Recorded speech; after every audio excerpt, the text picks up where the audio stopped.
परंतु माता लक्ष्मी का वास मां कामधेनु के पिछले भाग में ही क्यों? मैं बताती हूँ। जब मैं साकार रूप में कामधेनु बनकर अवतरित हुई, तब सभी देवी देवता मुझ में स्थान ग्रहण करने आए। जय कामधेनु मैया, जय जय जय कपिला मैया, जय कामधेनु। जो सबसे पहले आया उसे अपनी इच्छा अनुसार स्थान मिल गया। मेरे इस कामधेनु अवतार के सींगों के जड़ों में सदैव प्रजापति ब्रह्मा और महाविष्णु प्रतिष्ठित होते हैं। सींगों के अग्र भाग में सभी चराचर और तीर्थ स्थित हैं। मध्य भाग में स्वयं महादेव, ललाट में गौरी, नासिका में कार्तिकेय और आँखों में सूर्य और चंद्र स्थित है। खुरों में सरस्वती और इसके गंध स्थलों में यम और यक्ष का वास होता है।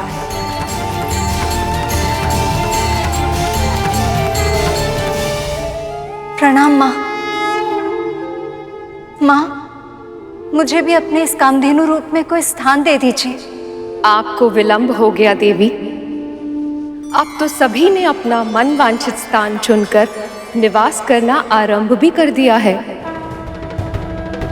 कोई तो उपाय होगा, मुझे कहीं भी कोई भी स्थान दे दीजिए। मैं तैयार हूँ माँ। माँ, मैं आपके साथ निवास करना चाहती हूँ। मैं समझती हूँ, परंतु इस संसार में सबसे अधिक वंदनीय आप है माँ। यदि आज आपने मेरा अनादर किया तो सृष्टि में कभी भी कोई मुझे सम्मान नहीं देगा।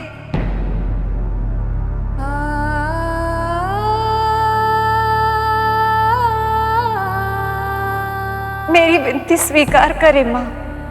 मुझे स्वीकार है देवी। आज से आप मेरे पृष्ठ भाग में निवास करेंगी।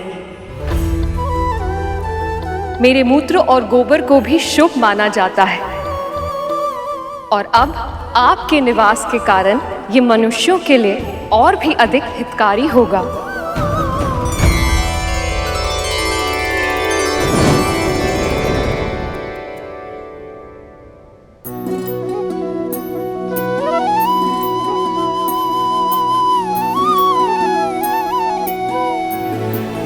गाय के गोबर में लक्ष्मी का वास होता, इसीलिए उसे खेतों में डालकर मिट्टी को उपजाऊ बनाया जाता। घर की दीवारों में उसका लेप लगाकर उन्हें स्वच्छ बनाया जाता है और चौके में चूल्हे में डालकर उसे शुद्ध किया जाता है।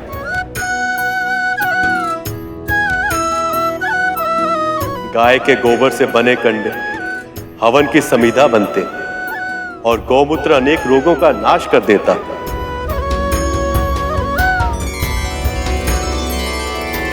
भविष्य में स्वयं मैं भी एक अवतार लूंगा जिसमें ना केवल मुझे गौ सेवा का पुण्य अर्जित होगा, बल्कि मैं माखन चोर भी कहलाऊंगा।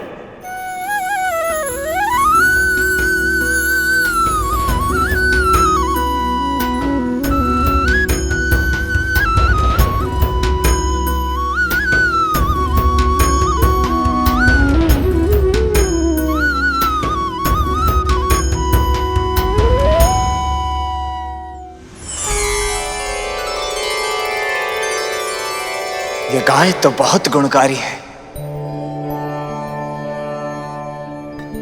पर यह मिलेगी किसे? और किसे रहा, हम असुरों को ही मिलेगी। असुर सम्राट, विश्व विजेता।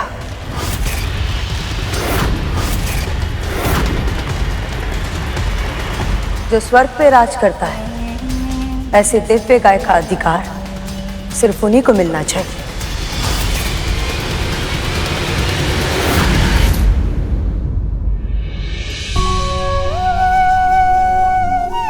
लीजिए।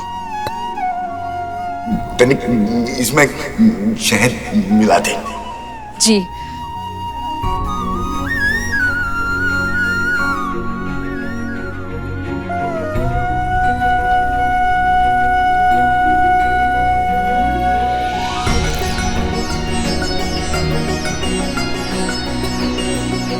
लीजिए। अब तनिक इसमें पीसा हुआ मेवा मिला दे। जी।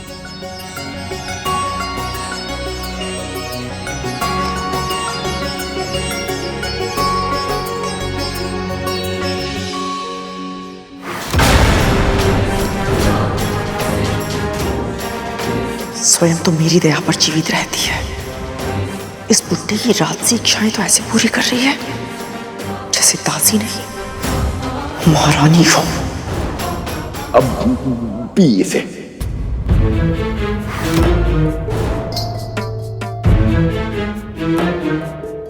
एक बार बोला तो सुनाई नहीं देता क्या?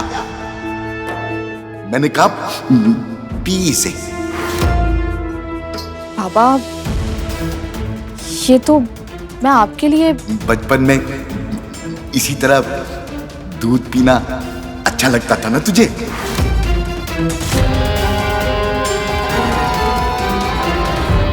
ये इन्हें कैसे पता? अब मुझे घूर क्या रही है? P P.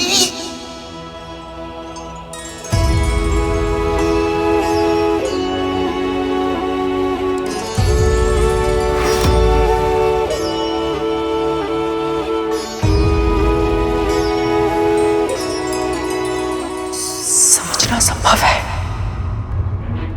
कौन किसकी सेवा कर रहा है।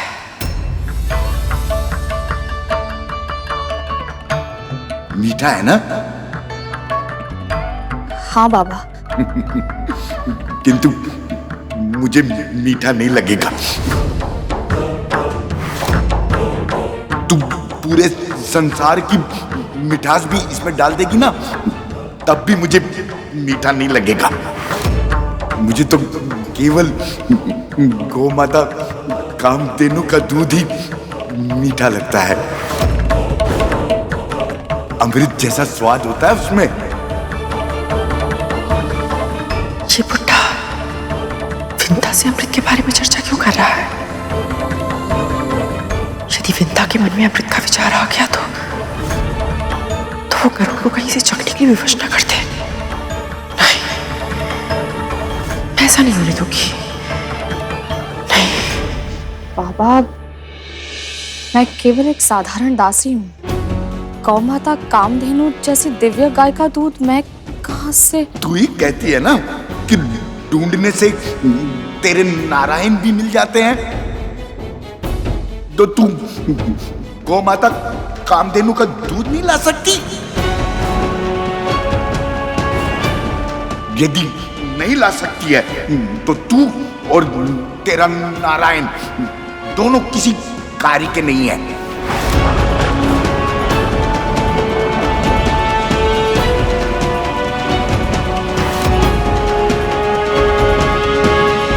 दूध भी मुझे मिलेगा और इस बुड्ढे का आशीर्वाद भी।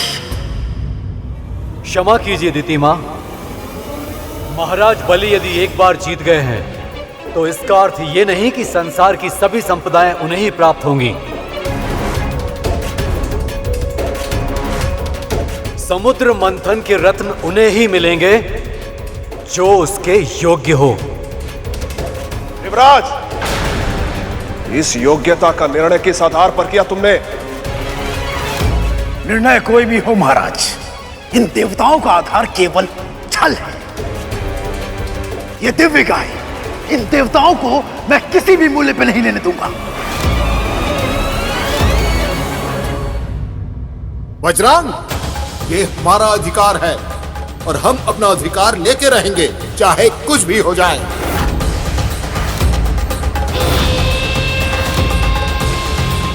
अगर कहीं फिर से इस मंथन में कुछ अवरोध आ गया तो? कामधेनु का दूध? हाँ, उस बुड्ढे के अनुसार कामधेनु का दूध अमृत के समान होता है और वो दूध मुझसे पहले उस विंता को मिल जाए, ऐसा मैं नहीं होने दूंगी, किसी मूल्य पर नहीं। इसलिए जाओ, कुछ भी क्यों ना करना पड़े, मेरे लिए गाय का दूध लेकर आओ। पर माँ, हमको तो ये भी नहीं पता वो गाय मिलेगी कहाँ। नहीं पता है तो पता करो। एक सहस्त्र पुत्रों का वरदान मैंने इसलिए नहीं मांगा था कि उनके होते हुए भी सारी समस्याओं का समाधान मुझे स्वयं करना पड़े। कर उनको देखा है वो कैसे मेरे लिए सूर्य पुष्प लेकर आया था। इसलिए तुम लोग जाओ और मेरे लिए गाय का दूध लेकर आओ। जाओ।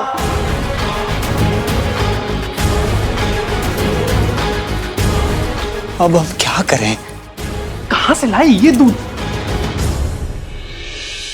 माँ कामधेनु के प्रकट होते ही कितनी शुद्धता और शांति छा गई थी, परंतु ये सभी ऐसे ही झगड़ते रहे तो सारी शांति नष्ट हो जाएगी।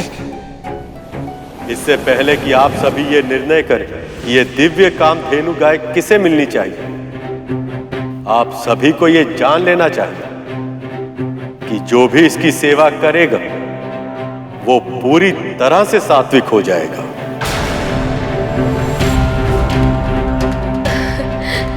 ये तो अत्यंत शुभ बात है। नारायण नारायण, यदि असुर भी सात्विक हो गए तो ये संसार तो पूरी तरह बदल जाएगा।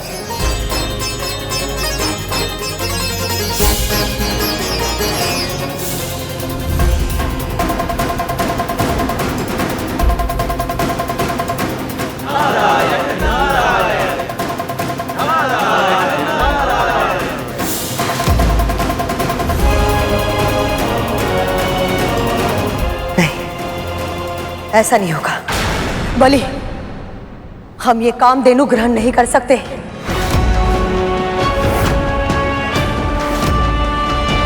कहीं इसके कारण तुम सात्विक बन गए तो तुम तो स्वर्ग दान में दे दोगे।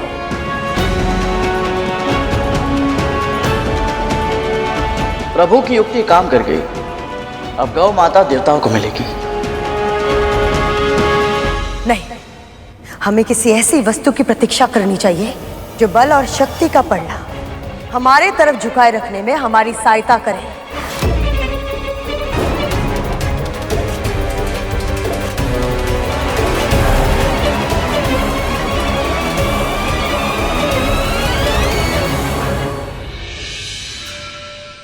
गौ माता की सेवा गौ भक्त करें, इससे उत्तम और क्या हो सकता है।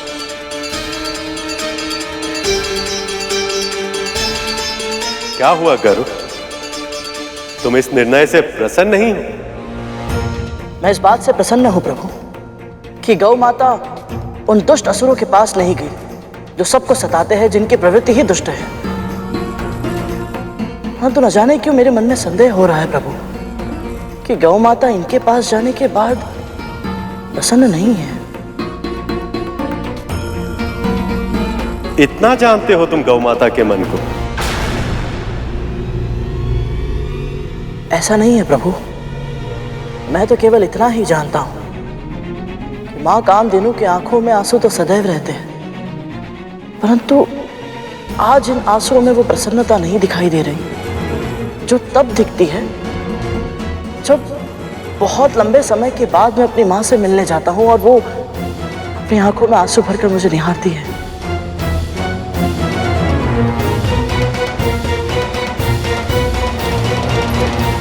माँ कामधेनु कैसे मिलेंगी मुझे? कहाँ ढूंढूं उन्हें?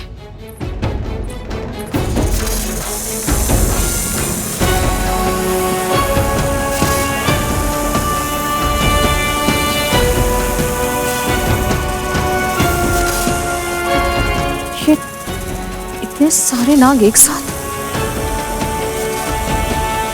कहाँ जा रहे हैं?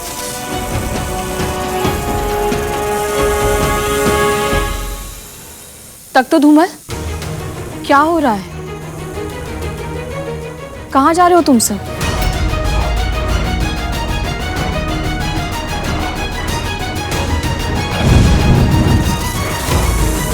ये दोनों ऐसे लुप्त क्यों हो गए? हे नारायण, अब आप ही कोई मार्ग दिखाइए, बताइए मुझे, मैं माँ कामधेनु के दूध का प्रबंध कैसे करूं? ये केवल मेरी परीक्षा नहीं है, आपकी प्रतिष्ठा भी दांव पर है और मैं आपका अपमान होते हुए नहीं देख सकती। नारायण, सहायता कीजिए मेरी, सहायता कीजिए।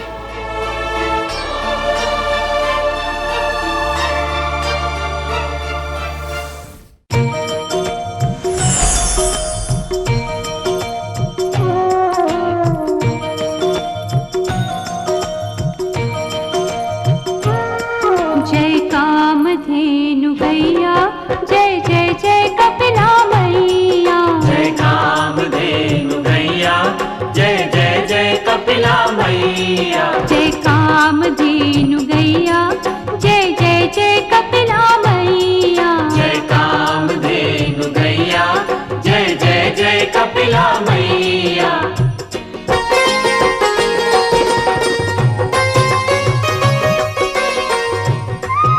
माँ कहती हैं कि जब कुछ पहली बार प्राप्त हो तो उसे ब्राह्मण और ऋषियों को दान देना चाहिए। इसलिए हम आपको दान देने आए हैं। आज्ञा दीजिए माँ। धन्यवाद माँ।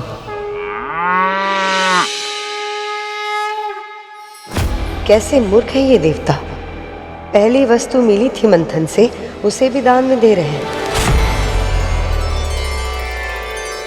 हे सप्तऋषिगण, मैं देवराज इंद्र अपने समस्त कुल व संबंधियों के साथ आपका आवाहन करता हूँ। कृपया दर्शन दें। प्रकट हो ऋषिगण, प्रकट हो।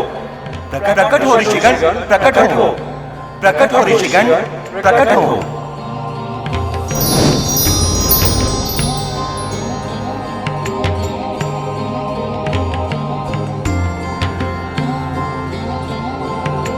कल्याण।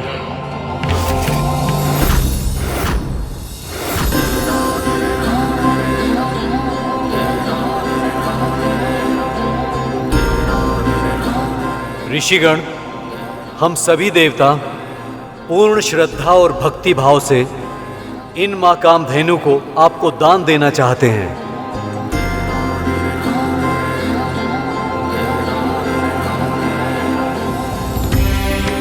कृपया इन्हें स्वीकार कर हमें कृतार्थ करें।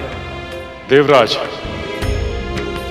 प्रभु विष्णु की भक्ति और ऋषियों को दिया हुआ दान कभी व्यर्थ नहीं जाता। समुद्र मंथन के इस महान यज्ञ में आप सबको सफलता प्राप्त हो।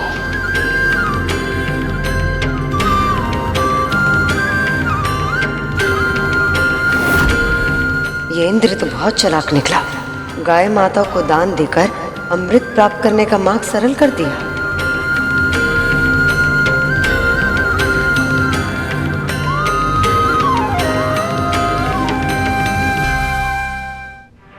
ये देवता भी विचित्र है।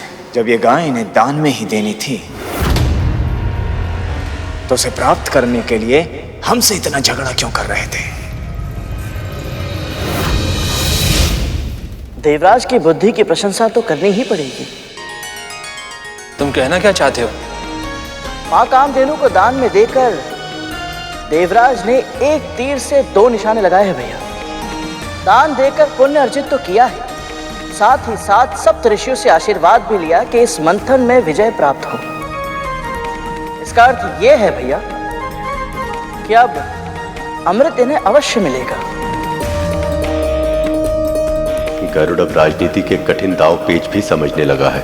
हर बीतते दिन के साथ ये और भी अधिक समझदार और भी अधिक व्यवहारिक होता जा रहा है। एक दिन इसके यही गुण वैकुंठ के उपयुक्त बनने में इसकी सहायता करेंगे।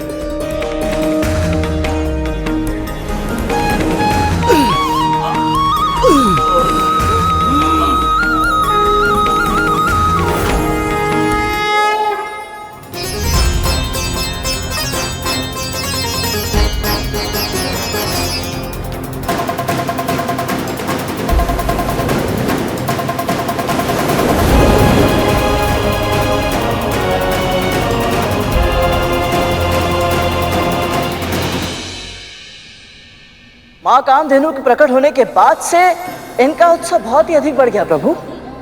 हाँ प्रभु, इन्हें देखकर ऐसा लग रहा है जैसे ये सब कुछ भूल चुके हैं कि अभी अभी इसी मंथन से हलाहल नाम का राक्षस भी निकला था और अलक्ष्मी माँ भी। यही तो इस जीवन का आनंद है। सुख आते ही मनुष्य का मन चंचल हो जाता है और फिर वो अपने सभी दुख भूल जाता है। और ये भी कि ये सुख भी उतना क्षणिक है जितना दुख था।